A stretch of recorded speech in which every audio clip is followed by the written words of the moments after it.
നേരത്തെ പറഞ്ഞ വാർത്തയിലേക്കാണ് ആദ്യം പോകുന്നത്. മംഗളൂരുവിലെ ആൾക്കൂട്ട കൊലപാതകത്തിനിരയായത് ഒരു മലയാളി എന്ന സ്ഥിരീകരണം. വയനാട് പുൽപ്പള്ളി സ്വദേശി അഷ്റഫാണ് കൊല്ലപ്പെട്ടത്. കേസിൽ 5 പേർ കൂടി അറസ്റ്റിലായിട്ടുണ്ട്. ഇതോടെ സംഭവവുമായി അറസ്റ്റിലായവരുടെ എണ്ണം 20ആയി. വിവരങ്ങളുമായി KV ബൈജു ചേരും. ആദ്യം ബന്ധുക്കളുടെ വാക്കുകളിലേക്ക്. ഡൗട്ടില്ല, അവരെ ബോഡിയിൽ കംപ്ലീറ്റ് ഫ്രാക്ചർ ഉണ്ട്. ആ ഫ്രാക്ചറൊക്കെ പോസ്റ്റ്മോർട്ടത്തിൽ റിപ്പോർട്ട് ആയിട്ടുണ്ടോ അതല്ല പിന്നെ ഹൈഡ് ആയിട്ടുണ്ടോ എന്നുള്ളത് തെളിവ് സഹിതം നമുക്ക് ഫാമിലിയെ ഏൽപ്പിക്കാം. വിവരങ്ങളുമായി KV ബൈജു ചേർന്നു. ബൈജു, ഇന്നലെ വൈകുന്നേരം ആണ് ഇതൊരു മലയാളിയാണ് അവിടെ മംഗളൂരുവിൽ കൊല്ലപ്പെട്ടത് എന്ന വിവരം വരുന്നത്. ഒരു ക്ഷേത്ര മൈതാനത്ത് നടന്ന ഒരു പ്രാദേശിക ക്രിക്കറ്റ് മത്സരവുമായി ബന്ധപ്പെട്ടുണ്ടായ ഒരു തർക്കം ഒരാളെ കൊല്ലുന്ന സ്ഥിതിയിലേക്കൊക്കെ എങ്ങനെയാണ് വന്നത്? മാത്രമല്ല, ഇയാൾക്ക് മാനസിക അസ്വാസ്ഥ്യമൊക്കെ ഉള്ള ആളാണെന്ന് പറയുന്നു. എങ്ങനെയാണ് അദ്ദേഹം അവിടെ എത്തിപ്പെട്ടത്? ഇപ്പോൾ മൃതദേഹം ബന്ധുക്കൾ ഏറ്റുവാങ്ങുക, എന്തൊക്കെയാണ് വിവരങ്ങൾ? ഈ ആൾക്കൂട്ട കൊലപാതകം സംബന്ധിച്ച വാർത്ത ന്യൂസ് 18 ആദ്യം പുറത്തു കൊണ്ടുവരുന്നത്. ഏറ്റവും ഒടുവിൽ അതൊരു മലയാളിയാണെന്ന ഒരു സ്ഥിരീകരണം, അതും ന്യൂസ് 18 ആദ്യം പുറത്തു കൊണ്ടുവരുന്നത്. വയനാട് പുൽപ്പള്ളി സ്വദേശി അഷ്റഫ്. ഏതായാലും അഷ്റഫിന്റെ ബന്ധുക്കൾ മംഗളൂരുവിലെത്തി ഈ മൃതദേഹം ഏറ്റുവാങ്ങിയിട്ടുണ്ട്. ഈ സംഭവത്തിൽ 5 പേരുടെ അറസ്റ്റ് കൂടി രേഖപ്പെടുത്തിയിട്ടുണ്ടെന്നാണ് പോലീസ് പറയുന്നത്. ഇതോടെ ആകെ അറസ്റ്റിലായവരുടെ എണ്ണം 20ആയി. ഏതായാലും ഈ മംഗളൂരിൽ നിന്ന് ഒരു 6 കിലോമീറ്റർ മാത്രം അകലെ കടുപ്പ് എന്ന് പറയുന്ന സ്ഥലത്ത് ഭദ്ര കല്ലൂരിട്ടി ക്ഷേത്ര മൈതാനത്തിന് സമീപത്താണ് ഈ സംഭവം നടന്നത്. അങ്ങേയറ്റം ദാരുണമായ സംഭവം നടന്നത്. മാനസിക അസ്വസ്ഥമുള്ള ഒരാളാണ് ഈ അഷ്റഫ് എന്നാണ് പോലീസും അതുപോലെ തന്നെ ബന്ധുക്കളും പറയുന്നത്. ഈ പഴയ സാധനങ്ങളൊക്കെ പെറുക്കി ഉപജീവനം നടത്തുന്ന ഒരാളാണ്. ഇയാൾ വർഷങ്ങളായി മംഗളൂരുവിൽ തന്നെയാണ്. എങ്ങനെയാണ് ഇയാൾ ഈ ക്രിക്കറ്റ് പ്രാദേശിക ക്രിക്കറ്റ് കളിക്കുന്ന സ്ഥലത്ത് എത്തി? അത്തരം കാര്യങ്ങളൊക്കെ പോലീസ് അന്വേഷണത്തിലുണ്ട്. എന്തായാലും ഇതൊരു ആൾക്കൂട്ട കൊലപാതകമാണെന്ന് സ്ഥിരീകരിക്കുന്നുണ്ട്. കാരണം പോസ്റ്റ്മോർട്ടം റിപ്പോർട്ടിൽ അത്തരത്തിൽ വലിയ തോതിൽ മർദ്ദനം ഇയാൾക്ക് ഏറ്റിരുന്നു. ആന്തരിക രക്തസ്രാവം, അതുപോലെ തന്നെ ഈ ചവിട്ടേറ്റാണ് അദ്ദേഹം മരിക്കാൻ കാരണമെന്നാണ് പോസ്റ്റ്മോർട്ടം റിപ്പോർട്ടുള്ളത്. അതുകൊണ്ട് തന്നെ അത്തരത്തിലുള്ള കാര്യം പോലീസ് സ്ഥിരീകരിക്കുന്നുണ്ട്. മാത്രമല്ല, ആഭ്യന്തരമന്ത്രി, കർണാടക ആഭ്യന്തരമന്ത്രിയും ഈ കാര്യം വ്യക്തമാക്കിയിരുന്നു. എന്തായാലും ഇത് സംബന്ധിച്ച അന്വേഷണം നടക്കുന്നുണ്ട്. ഇതിൽ കൂടുതൽ പേർ ഇത്തരത്തിൽ ഈ സംഭവത്തിൽ ഉൾപ്പെട്ടിട്ടുണ്ട്. അവരെ എല്ലാം ഇന്ന് അറസ്റ്റ് ചെയ്യും, അവരെ പിടികൂടുമെന്ന് തന്നെയാണ് പോലീസ് പറയുന്നത്. ഈ ഗാലറിയിൽ ഇരുന്ന് കളി കാണുന്നതിനിടെ പാക് അനുകൂല മുദ്രാവാക്യം വിളിച്ചു എന്ന് ആരോപിച്ചായിരുന്നു അഷ്റഫിനെ അതിക്രൂരമായി മർദ്ദിക്കുന്ന സാഹചര്യം ഉണ്ടായത്. അതായത് ശരത്ത് എന്ന് പറയുന്ന ഒരു ഇതേ സ്ഥലത്ത് തന്നെയുള്ള ഒരാളുമായി ഇയാൾ തർക്കത്തിൽ ഏർപ്പെടുകയും ഈ ശരത്താണ് ഇയാൾ പാക് അനുകൂല മുദ്രാവാക്യം വിളിച്ചു എന്ന് ഉച്ചത്തിൽ വിളിച്ചു പറയുന്നത്. അതോടുകൂടി ആളുകളെല്ലാം എത്തി ഇദ്ദേഹത്തെ ആക്രമിച്ചായിരുന്നു. അത് ക്രിക്കറ്റ് സ്റ്റമ്പ് കൊണ്ടും അതുപോലെ തന്നെ ചവിട്ടിയും ആണ് പരിക്കുണ്ടായത്. സംഭവം നടക്കുന്നത് ഞായറാഴ്ച ഉച്ചയ്ക്ക് 3 മണിക്കാണ്. 5 മണിയോടുകൂടിയാണ് പോലീസ് എത്തുന്നതും ആശുപത്രിയിലേക്ക് മൃതദേഹം കൊണ്ടുവന്നത്. സംഭവ സ്ഥലത്ത് തന്നെ അഷ്റഫ് മരിക്കുന്ന ഒരു സാഹചര്യമാണ് ഉണ്ടായത്. ഏതായാലും ബന്ധുക്കൾ ഇവിടെ എത്തിയപ്പോൾ ബന്ധുക്കളോട് ഇത്തരം കൂടുതൽ കാര്യങ്ങളൊന്നും പോലീസ് വ്യക്തമാക്കിയിട്ടില്ല എന്ന് തന്നെയാണ് സഹോദരൻ പറയുന്നത്. ബന്ധുക്കൾക്ക് മൃതദേഹം വിട്ടു നൽകി, അവർ മൃതദേഹം ഏറ്റുവാങ്ങി. കഴിഞ്ഞ പെരുന്നാളിലാണ് ഏറ്റവും ഒടുവിലായി ഇദ്ദേഹം നാട്ടിലെത്തിയിരുന്നത്. ഈ വീട്ടിൽ പലതവണ വീട്ടിലേക്ക് കൂട്ടിക്കൊണ്ടു പോയിരുന്നെങ്കിലും അവിടെ നിന്നും ഇറങ്ങിപ്പോകുന്ന ഒരു സാഹചര്യം അഷ്റഫിനുണ്ടായെന്നാണ് സഹോദരൻ പറയുന്നത്. ഈ മംഗളൂരും പരിസര പ്രദേശങ്ങളും ഒക്കെ ഇങ്ങനെ അലഞ്ഞു തിരിഞ്ഞ് നടക്കുന്ന ഒരാളാണ്. ഇയാൾക്ക് നേരത്തെ തന്നെ, അതായത് 6ാം വയസ്സ് മുതൽ തന്നെ ഇത്തരത്തിലുള്ളൊരു മാനസിക അസ്വാസ്ഥ്യം ഉണ്ടായി എന്ന് തന്നെയാണ് ബന്ധുക്കൾ പറയുന്നത്. ഇത് സംബന്ധിച്ച അന്വേഷണം ഊർജിതമായി നടക്കുന്നുണ്ട്. കർണാടക സർക്കാർ വളരെ ഗൗരവത്തോടു കൂടിയാണ് ഈ സംഭവം കാണുന്നത്. അതുപോലെ തന്നെ മംഗളൂരുവിലും പരിസര പ്രദേശങ്ങളിലൊക്കെ പോലീസ് വിന്യാസം ശക്തമാക്കിയിട്ടുണ്ട്. ഇതേ തുടർന്ന് ഏതെങ്കിലും തരത്തിൽ അനിഷ്ട സംഭവങ്ങൾ ഉണ്ടാകാതിരിക്കാൻ പോലീസ് ജാഗ്രത പാലിക്കുന്നുണ്ട്. എന്തായാലും അങ്ങേയറ്റം ദാരുണമായ ഒരു സംഭവമായി മാറിയിരിക്കുന്നു ഇത്. ഒരു മലയാളിയാണ് ഇത്തരത്തിൽ ആൾക്കൂട്ട ആക്രമണത്തിൽ കൊല്ലപ്പെട്ടത് എന്ന് തന്നെയാണ് ഇതിൽ ഏറ്റവും പ്രധാനമായും വരുന്നത്. മൃതദേഹം ബന്ധുക്കൾ ഏറ്റുവാങ്ങി അവർ നാട്ടിലേക്ക് തിരിച്ചിട്ടുമുണ്ട്. ബൈജു, നമുക്കറിയാം വളരെ സെൻസിറ്റീവായ മേഖലയാണ് മാംഗ്ലൂരു എന്നൊക്കെ പറയുമ്പോൾ. അവിടെ ഇത്തരം പ്രശ്നങ്ങളൊക്കെ വലിയ രീതിയിലേക്ക് മാറാവുന്ന സാധ്യതയുള്ള ഒരു സ്ഥലമാണ്. അപ്പോൾ ആ രീതിയിൽ ഇതൊരു ക്ഷേത്ര മൈതാനവുമായി ബന്ധപ്പെട്ട് അവിടെ തൊട്ടടുത്ത് തന്നെയാണ് ഈ കാര്യങ്ങൾ നടക്കുന്നത്. അപ്പോൾ ആ രീതിയിൽ ഇത് 2 മണിക്കൂറോളം ആ മൃതദേഹം അവിടെ കിടന്നു. അതിനെയൊക്കെ എങ്ങനെയാണ് പോലീസ് വിശദീകരിക്കുന്നത്? ഒപ്പം ഇതൊരു മറ്റൊരു തലത്തിലേക്ക് പോകാൻ ഇടയുണ്ട്. അങ്ങനെ ഒരു മുൻകരുതൽ പോലീസിന്റെ ഭാഗത്ത് നിന്ന് അവിടെയുണ്ടോ? തീർച്ചയായും ശ്രീജ സൂചിപ്പിച്ചതുപോലെ തന്നെ മംഗളൂരിൽ നേരത്തെ ഇത്തരത്തിൽ ഇരു സമുദായങ്ങൾ തമ്മിൽ വലിയ തോതിൽ സംഘർഷമുണ്ടായ ഒരു പ്രദേശമാണ്. കഴിഞ്ഞ ഏതാനും മാസങ്ങൾക്ക് മുൻപ് വരെ അത്തരത്തിലുള്ള വാർത്തകളും റിപ്പോർട്ട് ചെയ്തിരുന്നു. അതുകൊണ്ട് തന്നെ പോലീസ് അതീവ ജാഗ്രതയിലാണ്. എങ്ങനെയാണ് ഈ അഷ്റഫ് ഈ ഒരു ക്രിക്കറ്റ് മൈതാനത്തേക്ക് ഇത്രയും 6 കിലോമീറ്റർ അകലെയുള്ള ഈ ക്രിക്കറ്റ് കളിക്കുന്ന സ്ഥലത്തേക്ക് എത്തി തുടങ്ങിയ കാര്യങ്ങളൊക്കെ പോലീസ് അന്വേഷിക്കുന്നുണ്ട്. പ്രധാനമായും ഈ സംഭവം നടന്നതിന് ശേഷം ഇവിടുത്തെ മൊബൈൽ ടവറുകളും അതുപോലെ തന്നെ പരിസര പ്രദേശങ്ങളിലെ CCTV ദൃശ്യങ്ങളൊക്കെ പോലീസ് ശേഖരിച്ച് അത്തരത്തിൽ തന്നെയാണ് അന്വേഷണം നടക്കുന്നത്. ഇതിൽ മറ്റൊരു കാര്യമുള്ളത്, ഈ BJP കൗൺസിലറായ അവരുടെ ഭർത്താവ് ഇതിൽ മുഖ്യ പ്രതി എന്നാണ് പറയുന്നത്. ഇദ്ദേഹത്തെ ഇതുവരെ പിടികൂടാനായിട്ടില്ല. അതും വലിയ തോതിലുള്ള ഒരു പ്രതിഷേധം ഇന്നലെ രാത്രിയൊക്കെ മംഗളൂരുവിൽ ഉണ്ടായിരുന്നു. ഏതായാലും പോലീസ് പറയുന്നത് അന്വേഷണം ഊർജ്ജമായി തന്നെ നടക്കും. അത് ആഭ്യന്തര വകുപ്പ് മന്ത്രി തന്നെ നേരിട്ട് ഈ കാര്യത്തിൽ ഇടപെടുകയും അത് പ്രതികളെ ഉടൻ പിടികൂടും എന്ന ഒരു പ്രസ്താവന അദ്ദേഹം നൽകുകയും ഉണ്ടായി. അതിനെ തുടർന്നാണ് രാത്രിയോടുകൂടി തന്നെ 5 പേരുടെ അറസ്റ്റ് കൂടി രേഖപ്പെടുത്തുന്ന സാഹചര്യം ഉണ്ടായത്. ഏതായാലും കൂടുതൽ പേരുടെ അറസ്റ്റ് ഇന്നുണ്ടാകും ഇത് സംബന്ധിച്ച്. മാത്രമല്ല ഇത് സംബന്ധിച്ച് കൂടുതൽ കാര്യങ്ങൾ ഇന്ന് സിറ്റി പോലീസ് കമ്മീഷണറുടെ ഭാഗത്തു നിന്നുള്ള വിശദീകരണം ഉണ്ടാവും. ഇന്നലെ അദ്ദേഹം കൃത്യമായി ഈ കാര്യത്തിൽ ഒരു വിശദീകരണം നൽകിയിരുന്നത് ആൾക്കൂട്ട കൊലപാതകം എന്ന ഒരു സ്ഥിരീകരണമായിരുന്നു. ഏറ്റവും ഒടുവിൽ രാത്രിയോടുകൂടിയാണിത് ഒരു മലയാളിയാണ് ഇത്തരത്തിൽ കൊല്ലപ്പെട്ടത് എന്ന കാര്യത്തിലുള്ള വിശദീകരണം വരുന്നത്. ഏതായാലും ഇന്ന് കൂടുതൽ പേരുടെ അറസ്റ്റ് ഉണ്ടാവും.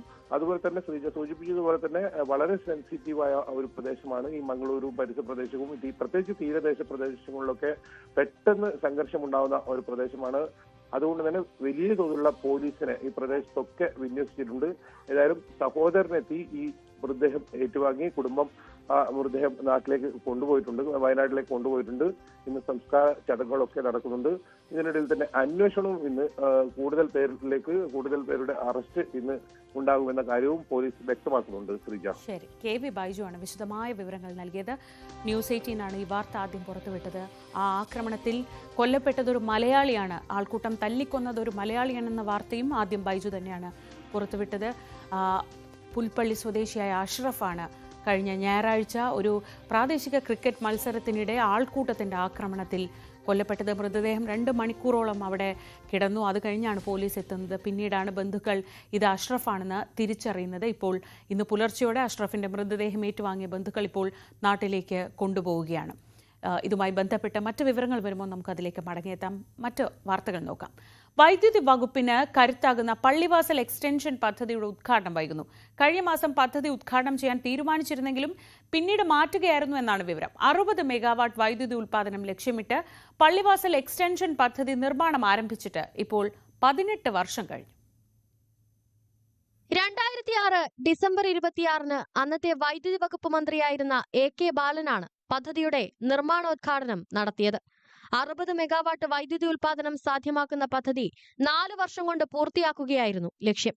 18 വർഷം കഴിഞ്ഞു. നിർമ്മാണ ജോലികൾ ഏറെക്കുറെ പൂർത്തീകരിച്ചു. പക്ഷേ പദ്ധതി ഉദ്ഘാടനം വൈകുകയാണ്. മൂന്നാറിലെ ഹെഡ് വർക്ക്സ് അണക്കെട്ട് കവിഞ്ഞൊഴുകി വെള്ളം പാഴാകുന്നത് ഉപയോഗപ്പെടുത്താനാണ് പള്ളിവാസൽ എക്സ്റ്റൻഷൻ പദ്ധതി രൂപപ്പെടുത്തിയത്. മാട്ടുപ്പെട്ടി അണക്കെട്ടിലെ വെള്ളമാണ് ഹെഡ് വർക്ക്സ് അണക്കെട്ടിൽ എത്തുന്നത്. കുണ്ടള അണക്കെട്ടിലെ വെള്ളം മാട്ടുപ്പെട്ടി അണക്കെട്ടിൽ എത്തിച്ചേരും. 268.01 കോടി രൂപ എസ്റ്റിമേറ്റിൽ തുടങ്ങിയ പദ്ധതിക്ക് ഇപ്പോൾ 600 കോടിയോളം രൂപ മുടക്കി കഴിഞ്ഞു. 2010 തുടക്കം കുറിച്ച കുറ്റ്യാടി അഡീഷണൽ എക്സ്റ്റൻഷന് ശേഷം സംസ്ഥാനത്ത് കമ്മീഷനിങ്ങിന് തയ്യാറാകുന്ന ഏറ്റവും വലിയ പദ്ധതിയാണ് പള്ളിവാസൽ എക്സ്റ്റൻഷൻ പദ്ധതി. വിപുലീകരണ പദ്ധതിയിലെ ഉൽപാദന ചെലവ് ആദ്യ വർഷം 8.68 രൂപയും പിന്നീട് പടിപടിയായി കുറഞ്ഞ് 78 പൈസയാകുമെന്നുമാണ് KSEBയുടെ വിലയിരുത്തൽ. ന്യൂസ് 18 ഇടുക്കി. ലഹരി ഉപയോഗത്തിന്റെ ദോഷവശങ്ങൾ വിളിച്ചോതി റെയിൽവേ പോലീസും RPFും സംയുക്തമായി ഫ്ലാഷ് മോബ് നടത്തി. ലഹരി ആപത്താണ്, സേ നോ ടു ഡ്രഗ്സ് എന്ന മുദ്രാവാക്യം ഉയർത്തിയാണ് ഫ്ലാഷ് മോബ് സംഘടിപ്പിച്ചത്.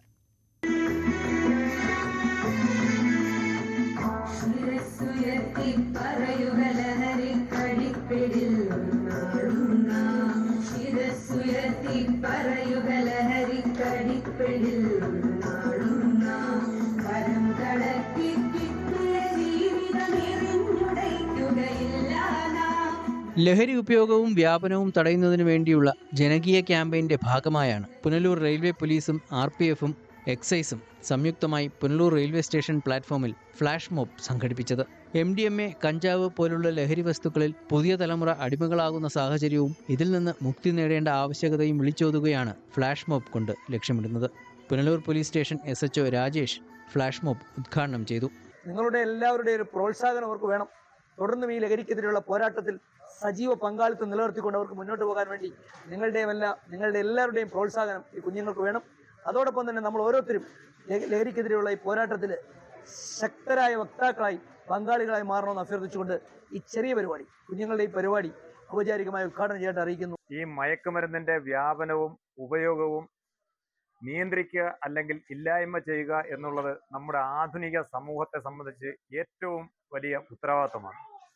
ആ ഉത്തരവാദിത്ത ബോധത്തിൽ നിന്നുകൊണ്ടാണ് നമ്മുടെ police, local police, railway police, fire force, excise, RPF തുടങ്ങിയ യൂണിഫോംഡ് ഫോഴ്സുകൾ എല്ലാവരും കൂടെ ചേർന്ന് സംയുക്തമായി ഒരു നോ ടു ഡ്രഗ്സ് എന്ന ആപ്തവാക്യം ഉയർത്തിപ്പിടിച്ചുകൊണ്ട് ഈ മദ്യം, മയക്കുമരുന്ന് തുടങ്ങിയ വിപത്തുകൾക്കെതിരെ ഒരു കുരിശുയുദ്ധം പ്രഖ്യാപിച്ചിരിക്കുന്നത്. ഇതിനെതിരെ വലിയ ഒരു എല്ലാവരുടെയും സപ്പോർട്ടോടു കൂടി എല്ലാവരും ഒരുമിച്ച് നിന്നാൽ മാത്രമേ ഈ വിപത്തിനെതിരെ നമുക്ക് ഈ നമ്മുടെ സമൂഹത്തിൽ നിന്നും മാറ്റി നിർത്താൻ ആവുകയുള്ളൂ. യുവാക്കളുടെ ഇടയിൽ ഈ ബോധവൽക്കരണം കൂടുതലായിട്ട് വരേണ്ടത് ആവശ്യമാണ്. Railway police SHO G Sreekumar, Punalur excise sub inspector Reji എന്നിവർ പരിപാടിയിൽ പങ്കെടുത്തു. ഇട്ടിവ ഗ്രാമപഞ്ചായത്തിലെ സന്മാർഗദായിനി ഗ്രന്ഥശാല കലാവിഭാഗം വിദ്യാർത്ഥികളാണ് ഡാൻസ് അവതരിപ്പിച്ചത്.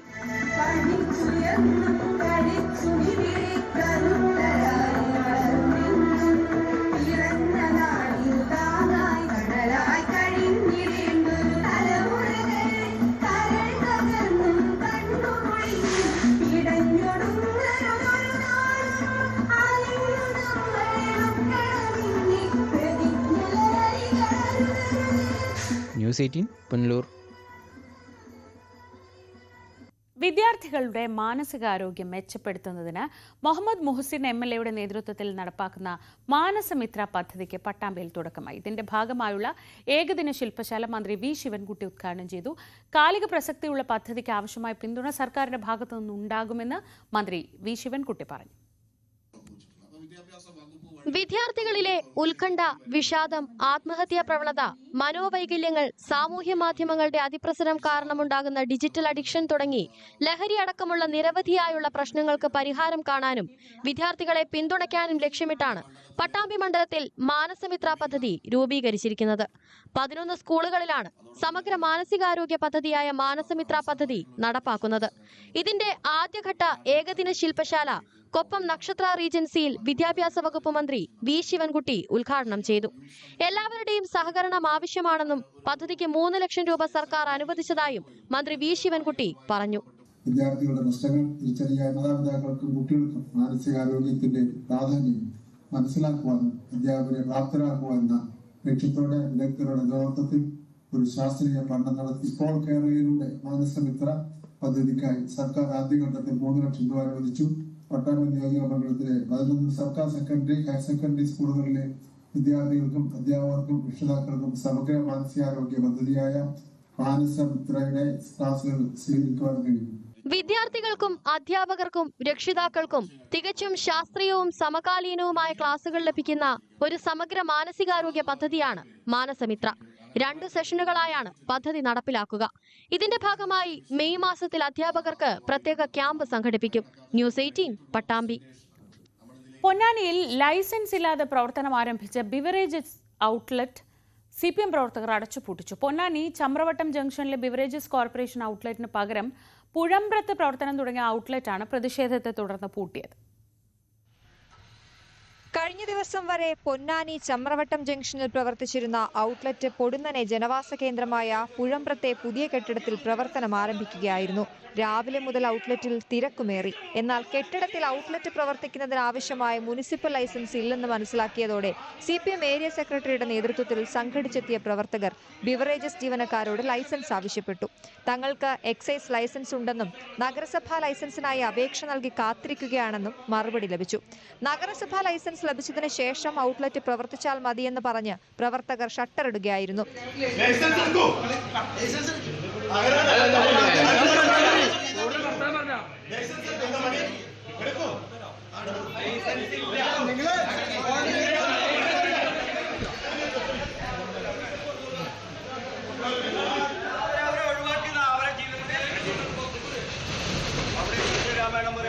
അതേസമയം ഔട്ട്ലെറ്റിന് 200 മീറ്റർ പരിധിക്കുള്ളിൽ 2 ക്ഷേത്രങ്ങളും 2 പള്ളികളും വിദ്യാലയങ്ങളും പ്രവർത്തിക്കുന്നുണ്ട്. ഔട്ട്ലെറ്റ് ഇവിടെ അനുവദിക്കരുതെന്നാവശ്യപ്പെട്ട് വിവിധ രാഷ്ട്രീയ സാംസ്കാരിക സംഘടനകളും രംഗത്തുണ്ട്. ന്യൂസ് 18 പൊന്നാനി. ഇന്ത്യയിൽ ആദ്യമായി നടക്കുന്ന ഒരു എഞ്ചിനീയറിംഗ് വിസ്മയം ഒരുങ്ങുകയാണ് മലപ്പുറം കുറ്റിപ്പുറത്ത്. റോഡ് നിർമ്മാണത്തിനായി ഹൈഡ്രോളിക് വെർട്ടിക്കൽ ലിഫ്റ്റിംഗ് ഉപയോഗിച്ച് കുറ്റിപ്പുറത്ത് ബോസ്ട്രിംഗ് ഗേർഡർ റെയിൽവേ ട്രാക്കിന് മുകളിൽ സ്ഥാപിക്കുന്നതാണ് ആ എഞ്ചിനീയറിംഗ് വിസ്മയം. 800 ടൺ ഭാരമുള്ള ബോസ്ട്രിംഗ് ആണ് ഇത്തരത്തിൽ ഹൈഡ്രോളിക് വെർട്ടിക്കൽ ലിഫ്റ്റിംഗ് ഉപയോഗിച്ച് മാറ്റി സ്ഥാപിക്കാൻ ഒരുങ്ങുന്നത്. റോഡ് നിർമ്മാണത്തിനായി ഹൈഡ്രോളിക് വെർട്ടിക്കൽ ലിഫ്റ്റിംഗ് ഉപയോഗിച്ച് കുറ്റിപ്പുറത്ത് ബോസ്ട്രിംഗ് ഗേർഡർ റെയിൽവേ ട്രാക്കിന് മുകളിൽ സ്ഥാപിക്കാനൊരുങ്ങുന്നു. കേരളത്തിൽ ആദ്യമായി നടക്കുന്ന ഈ എഞ്ചിനീയറിംഗ് വിസ്മയം നടക്കുന്നത് മലപ്പുറം കുറ്റിപ്പുറത്താണ്. 800 ടൺ ഭാരമുള്ള ബോസ്ട്രിംഗ് ആണ് ഇത്തരത്തിൽ ഹൈഡ്രോളിക് വെർട്ടിക്കൽ ലിഫ്റ്റിംഗ് ഉപയോഗിച്ച് മാറ്റി സ്ഥാപിക്കുന്നത്. ഇതിനായുള്ള നിർമ്മാണ പ്രവൃത്തികൾ പുരോഗമിക്കുകയാണ്. ആദ്യം ഹൈഡ്രോളിക് ജാക്ക് ഉപയോഗിച്ച് വെർട്ടിക്കൽ ലിഫ്റ്റിംഗ് നടത്തുകയും പിന്നീട് ഇത് കൃത്യമായി ട്രാക്കിന് മുകളിൽ സ്ഥാപിക്കുകയും ചെയ്യുന്നതാണ് രീതി. ഇത്തരത്തിൽ ഇന്ത്യയിൽ പലയിടങ്ങളിലും ബോസ്ട്രിംഗ് വെച്ചിട്ടുണ്ടെങ്കിലും അതെല്ലാം മാനുവലായാണ് ചെയ്തിട്ടുള്ളത്. ട്രെയിൻ ഗതാഗതം നിയന്ത്രിച്ചുകൊണ്ടായിരിക്കും ബോസ്ട്രിംഗ് മാറ്റിവെക്കുന്ന പ്രവൃത്തികൾ നടക്കുക. ഇതിനായി 5 മണിക്കൂറിലേറെ വേണ്ടിവരുമെന്നാണ് നിഗമനം. അതുകൊണ്ട് തന്നെ ഏകദേശം 10 മണിക്കൂറോളം ട്രെയിൻ ഗതാഗതത്തിൽ നിയന്ത്രണമുണ്ടാകും. ഇത് കണക്കിലെടുത്ത് തിരക്ക് കുറവുള്ള ദിവസമായിരിക്കും പ്രവൃത്തികൾക്കായി റെയിൽവേ അനുമതി നൽകുക. ന്യൂസ് 18 തിരൂർ. മറ്റു വാർത്തകളിലേക്ക് നമ്മൾ ഒരു ചെറിയ ഇടവേളയ്ക്ക് ശേഷം വരും. ആ ഇടവേളയിൽ നമുക്ക് ഈ ദിവസത്തെ പോസിറ്റീവാക്കാൻ നല്ല വാക്ക് കേൾക്കാം.